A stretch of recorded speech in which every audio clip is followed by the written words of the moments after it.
आज हम लोग रस और उसके प्रकार के बारे में जाने। पिछले वीडियो में हम लोगों ने रस, उसकी परिभाषा, अस्थाई भाव और साथ साथ विभाव और अनुभाव के बारे में जाना था।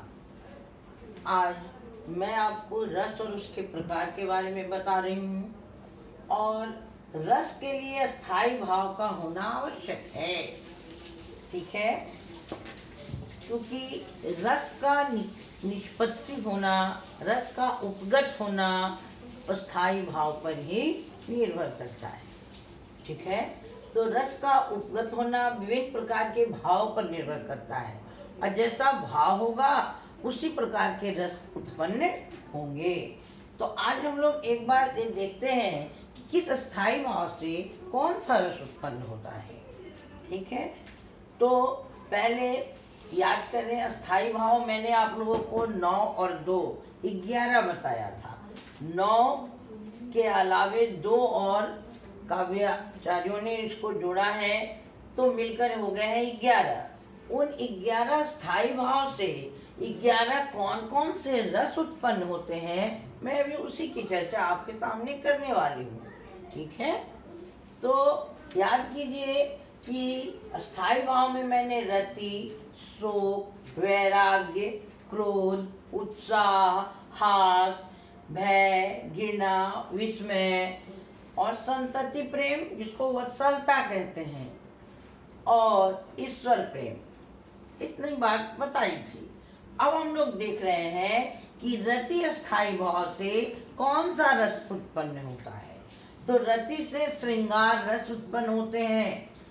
श्रृंगार रस का स्थाई भाव है रति, और रति स्थाई भाव से कौन सा रस उत्पन्न हुआ, श्रृंगार। ठीक है, दूसरा शोक।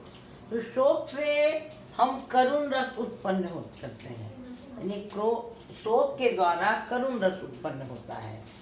करुण रस का स्थाई भाव हो गया शोक, जिससे कि करुण रस उत्पन्न होता है। तीसरा है वैराग्य, उसका एक नाम निर्वेद भी है। तो वैराग्य से शांत रस उत्पन्न होता है। तो शांत रस का स्थाई भाव हो गया वैराग्य, और वैराग्य से कौन सा रस उत्पन्न हुआ, शांत रस। चौथा है क्रोध, जिससे रौद्र रस उत्पन्न होता है। तो रौद्र रस का स्थाई भाव क्या हो गया, वह हो गया क्रोध। 5वां नंबर है उत्साह। उत्साह से वीर रस उत्पन्न होता है। उत्साह से वीर रस की निष्पत्ति होती है। वीर रस का स्थाई भाव है उत्साह। हास से हास्य रस, भय से भयानक रस, घृणा। घृणा का एक नाम जुगुप्सा भी है, कहीं कहीं जुगुप्सा भी लिखा मिलेगा, तो इसको समझ लेना है। घृणा को जुगुप्सा भी कहते हैं, और इनसे जो रस उत्पन्न होता है उस रस का नाम है विभत्स। विस्मय से अद्भुत रस। और 10वां नंबर है संतति प्रेम, यानी अपने संतान बच्चों के प्रति जो प्रेम होता है उससे वात्सल्य रस, और ईश्वर प्रेम से भक्ति रस। ठीक है, तो जिस तरह स्थाई भाव की संख्या 11 थी, रस की संख्या भी 11 हो गई। वो रस की संख्या क्या है, तो श्रृंगार, करुण, शांत, रौद्र, वीर, हास्य, भयानक, विभत्स, अद्भुत, वात्सल्य और भक्ति। इसको याद करना पड़ेगा, और याद करने के साथ साथ इससे जुड़े जो प्रश्न आते हैं उसका भी आपको निर्माण कर लेना पड़ेगा। जैसे मैं अभी पूछूं कि श्रृंगार रस का स्थाई भाव क्या है, तो आप क्या बताएंगे, श्रृंगार रस का स्थाई भाव रति है। और इसी से दूसरा प्रश्न निकालें कि रति स्थाई भाव से कौन सा रस उत्पन्न होता है, तो आप बताएंगे कि श्रृंगार रस उत्पन्न होता है। ऐसे प्रश्न 1 या 2 निश्चित रूप से रहते हैं, इसलिए अस्थाई भाव के साथ रस को जोड़कर वो दोनों से मिलाकर आप प्रश्न का निर्माण कर सकते हैं। इससे जैसे 11 की संख्या है तो आप 22 प्रश्न तो बना ही सकते हैं आराम से। 11 प्रश्न इधर से और 11 प्रश्न उधर से। उधर से का मतलब रस का स्थायी भाव पूछ सकता है और स्थायी भाव से रस के उत्पन्न होने की बात पूछ सकता है। तो इस तरह से आप 22 प्रश्न इससे तैयार कर लीजिए। इसी बहाने आपको नाम भी याद हो जाएगा और आप इस प्रश्न का निर्माण भी कर लेंगे। इस तरह से आपके इस 2 नंबर के प्रश्न की लगभग तैयारी हो जाएगी। ठीक है, आगे आते हैं। अब देखना है कि ये श्रृंगार रस क्या है, ये श्रृंगार रस है क्या। तो श्रृंगार रस में नायक और नायिका, किसी भी काव्य में हम पढ़ते हैं कहीं, जैसे आप याद कीजिए सूरदास ने भ्रमर गीत में भी नायक गोपियों को नायिका और कृष्ण को नायक बनाया है। तो नायक नायिका के बीच कौन सा, जब प्रेम और सौंदर्य का भाव उत्पन्न होता है, वैसे संबंधी वर्णन को, वैसे वर्णन को रस कहते हैं। कौन सा रस? श्रृंगार रस। फिर से एक बार सुनिए कि नायक नायिका के सौंदर्य और प्रेम का वर्णन जिस काव्य में हो, जहाँ हो, वहाँ श्रृंगार रस की उत्पत्ति होती है। ठीक है, अब श्रृंगार रस के भी 2 भेद हैं, संयोग श्रृंगार और वियोग श्रृंगार।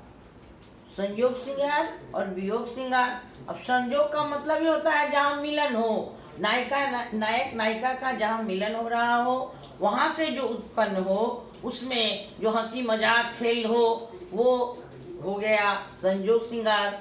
और वियोग, जब नायक या नायिका दोनों एक दूसरे से अलग हो जाते हैं, वैसी स्थिति में जो उत्पन्न होता है उसे हम कहते हैं वियोग श्रृंगार। ठीक है, मैं आपके सामने संयोग श्रृंगार का एक उदाहरण प्रस्तुत कर रही हूँ। ऐसे अनेकानेक उदाहरण पुस्तकों में मिलेंगे आपको। बतरस लालच लाल की मुरली धरी लुकाई, सौ करे भाव हनी हंसे, दैन कहिए न टिजाई। यहाँ पर कृष्ण और गोपियों की ही बात है। मैंने अभी कहा आपको कि गोपियाँ कृष्ण को जब तंग करना चाहती हैं तो उनकी मुरली को उनके पास से हटा देती हैं, छिपा देती हैं, और कृष्ण जब बेचैनी से उसे ढूंढते रहते हैं तो उनसे बात करने की लालच में उन्हें तरह तरह से इशारे से उनको परेशान कर रही हैं। ये है संयोग श्रृंगार। ठीक है, और वियोग श्रृंगार तो आप सब जानते ही हैं, जहाँ अलगाव का वर्णन हो।